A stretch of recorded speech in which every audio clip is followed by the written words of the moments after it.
yourself yet. Look who it is. What's good, my guy? What's good? Mercedes.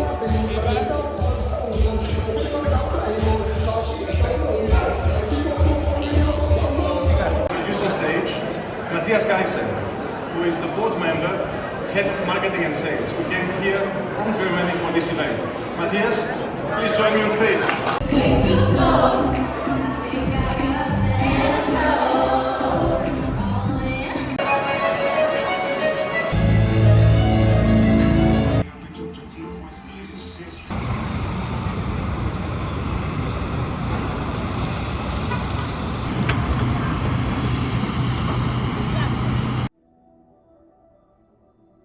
It's only Monday. Typically, I don't go to coffee shops to work until later in the week because it's so easy to get off track when it comes to my like nutrition plan and like paying for coffee and food, like out to eat. So I'd rather push that off to the end of the week.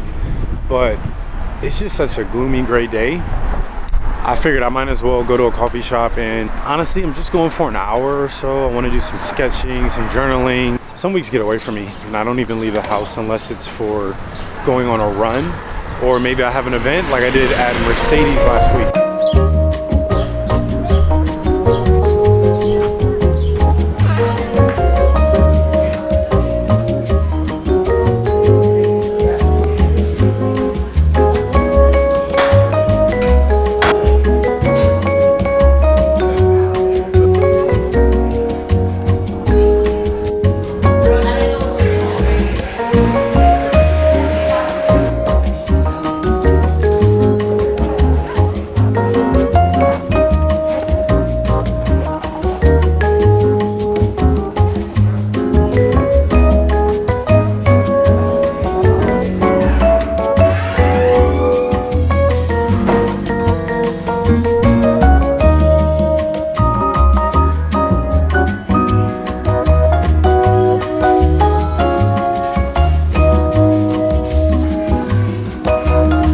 Spring is here. Like, you guys just saw the weather, and it's gonna be 70 pretty much every day the next 6, 7, 8 days. So it's time to bring out the Super 73. You know what I'm saying? Super 73. I have to grab the battery and I need to charge it because I haven't charged it in a while. And why be on feet when I can get to literally wherever I really need to be in the matter of 20 minutes? So every time I take my do-rag off, I get this middle part, and I keep forgetting to reverse my do-rag. But I haven't had a braiding style in probably like a month, so I'm not really sure when this middle part is gonna disappear. But my hair is already grown, not quite a bit, but it's grown a little bit. And it's been about 2 weeks since I cut my hair, and I really like this new look. It's just so clean and just effortless. I no longer have to get my hair braided. That costs a lot of money, especially in New York. And it just feels so fresh. I don't know, maybe it's because it's spring and it's a new season. So the combination of a new haircut, new season, has me feeling like this was the right decision. I know some of you guys have asked me about my eye, and it's just scarring. This is just, this black spot that you kind of see around my eye is essentially a scar from the eczema that I have, and I get a flare up once every few months. This time was my fault. I used a black spot remover for my nose, and I ended up getting way too close to underneath my eye, and it ended up flaring my eczema up. So just whoever who's experienced eczema, just be careful with products that aren't just a moisturizer and a cleanser. I try to have a more simplistic facial routine. I have been using Aquaphor to heal my eye, and I think it's done a pretty good job of brightening that spot. So I'm just using this Advanced Therapy Aquaphor. It's probably not gonna focus, but it's fragrance free and for dry, cracked, or irritated skin. Oh, I see that somebody's happy. Are you happy? You got your food? So good. It's so good. All right, time for the big reveal. Man, that looks good. Very Mediterranean with a side of sweet green fries. I cannot wait to try these.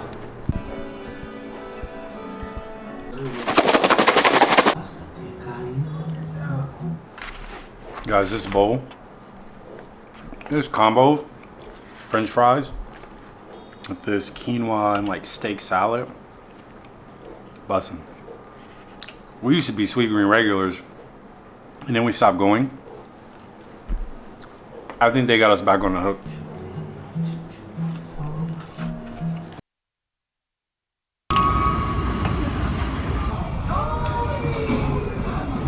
All right, so we are on our way to an event with Sony. This should be exciting. They're releasing a new audio product. I have no idea what it is right now, but by the time I post this video, I'm assuming I can actually reveal what it is. Such a beautiful day, I'm telling you. Everyone's energy is so much better when the sun is out and it's warm. That you need perfect weather in order to be grateful for the day, but coming from winter and having gray, gloomy, dark days makes you so much more grateful for days like today.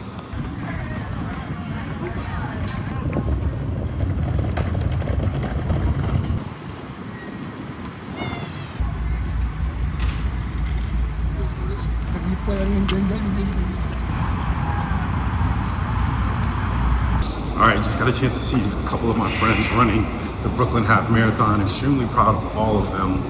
And I'm on my way to try to meet them at the finish. I'm glad I didn't run. I think it's best for the health of my legs and Achilles and having so much fatigue. But nonetheless, happy to cheer. It's my first time really doing this since the New York City Marathon.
I got my bike, so I don't gotta leave here till like 12:25. Just mushed up.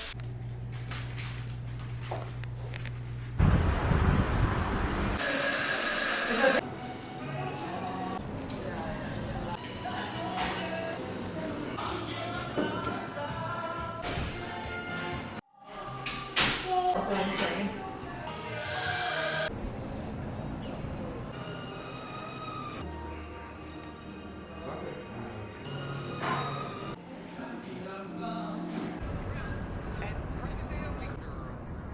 Super 73 is essential for me on a daily basis, specifically between the months of April to October when it's warm and not too windy outside. Getting an e-bike has been really life-changing in terms of my commute around New York City. I can just get around to the city so easily because with all the different bike lanes, bike paths, it's been one of the best purchases I've ever made. It wasn't cheap, but considering I got it maybe 6 to 7 months after my lease ended for my Jeep, this was a steal.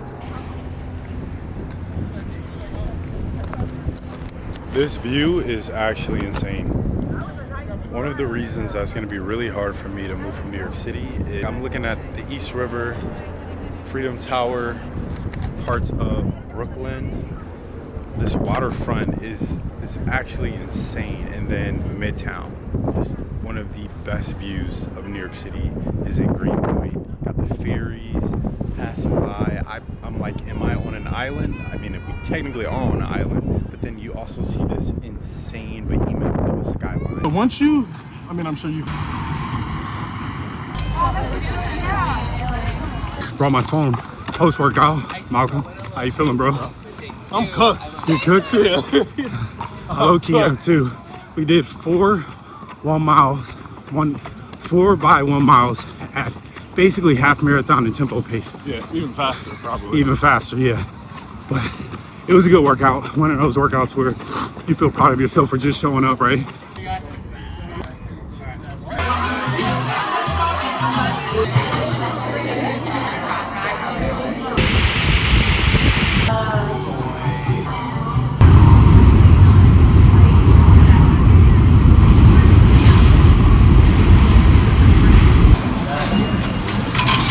Loud in here, but I got invited to play basketball at the Nike HQ. I haven't hooped in months, so curious to see how this goes. The last time I played ball, my knee was bothering me, so I was a shell of myself. Wasn't fun. You know, my finger is still not fully healed, which is why I've been taking a break, along with the fact of not risking a knee injury because I prefer running. Con dinero y no con señas.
Rhythm Zero has become easily one of my favorite cafes in New York City.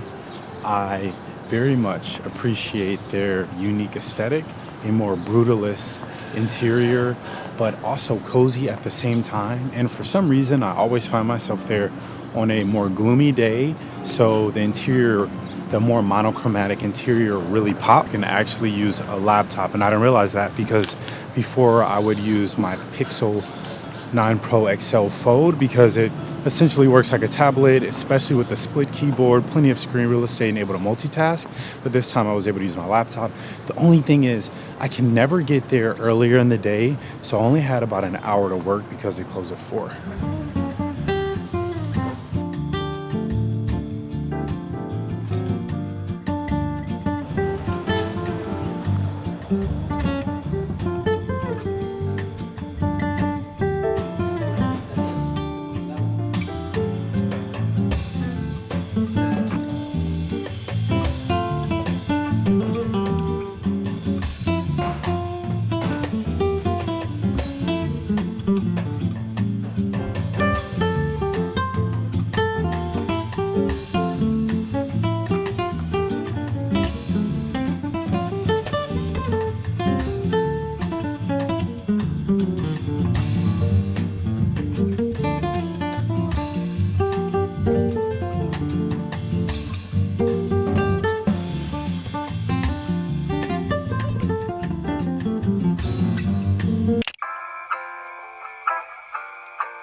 What's up guys, we're back at the office and I hope the audio sounds better because we've made some changes to the desk setup, not necessarily aesthetically but more functionally, and I'm getting used to these changes because I prefer my desk countertop to be more minimalist with not a ton of accessories crowding the space, but I'm learning that a more authentic, realistic and relatable desk setup are the ones that are messy but curated with a healthy blend of organization and personal style in order to make the desk setup feel more personal, if that makes sense. But before we talk about some of my desk upgrades and my audio upgrades that I made to make my videos a better experience for you guys, I just want to quickly talk about why I chose Google Gemini to update my personal website, which is live right now. You all can see the very simplistic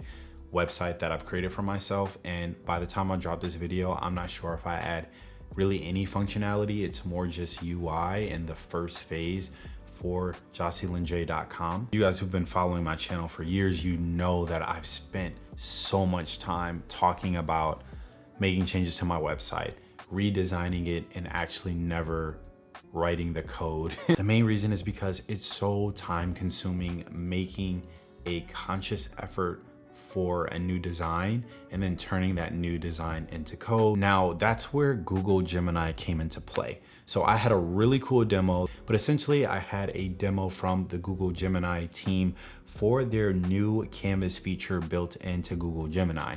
And essentially you can use this for study plans, you can write blog posts, write Python scripts so you can code. I mean, I'm just showing you all some of the prompts that I'm seeing right now with Google Gemini opened up on my web browser. But essentially you can use it as your creative playground for really anything. And the demo I did was a 3D game that it was able to build in a matter of, X amount of prompts. This insanely dynamic and detailed, layered 3D game, or 3D world actually. And then I got a demo of a website that it built where you can enter in a prompt and it'll give you 10 different avatars that you could choose from, which was also crazy. So I was just thinking, ChatGPT is great. It actually doesn't do a great job when it comes to crafting images.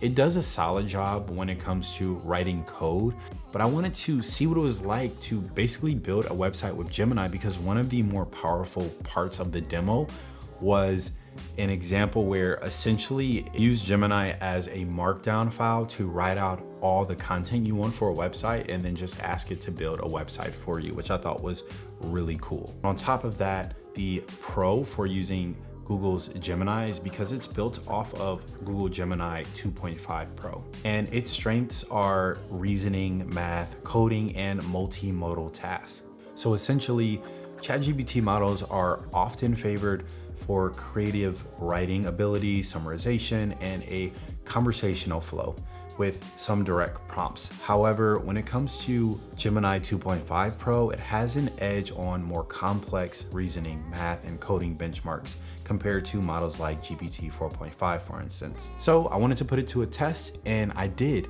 And it only took me a few hours to build my new website that is more UI focused for this first phase, taking inspiration from the Northern Lights and other beautiful websites I've seen on some dedicated portfolio websites. And it just says, "Hi, I'm Gyasi," with a cool statement about who I am, which is an ex-software engineer. I guess I could just literally read it to you guys, but "Hi, I'm Gyasi. I used to build software, and now I create stories around the tech that's shaping our world," with this really cool like status bar that says, "Let's create something," with a green dot, which means I'm always active to create something. But nonetheless, I was able to revamp this website in hours. First, I created prompts explaining the changes I wanted to make to my website. I provided screenshots of inspiration, like literal screenshots of what I wanted my gradient blob to look like, and it did a solid job. It didn't do it perfectly, but I think did a good enough job for a good starting point for me to push the code. And I also had it basically create the image for me, and then we went back and forth, and then I finally said, okay, create this as an animation where it's almost like kind of breathing in the background so subtly with a simple blurb about who I am. You can fail fast with AI in ways that you just simply can't with a freelancer you're working with or with your own self, because I just can't work as fast as AI. And now I can multitask. I can work on YouTube videos, write emails, write scripts, watch YouTube videos, while also chat with Gemini or ChatGPT and explain a major change I want to make to my website, and it built the code for me.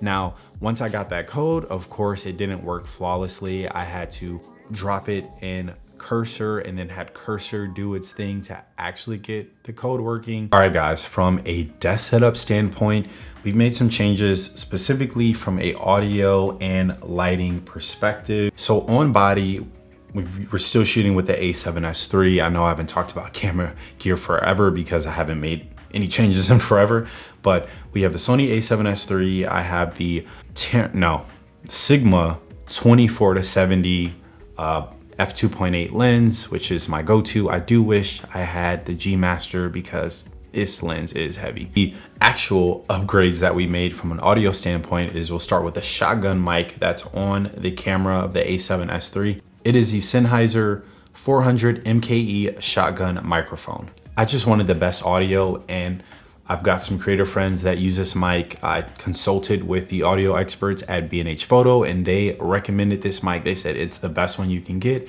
It has a somewhat small form factor, pretty minimal controls, but off first impressions and experience, this microphone sounds amazing. I couldn't hear any background noise or wind when I had my first test a few moments ago in this video when we were walking around Brooklyn. Now, moving on to this microphone.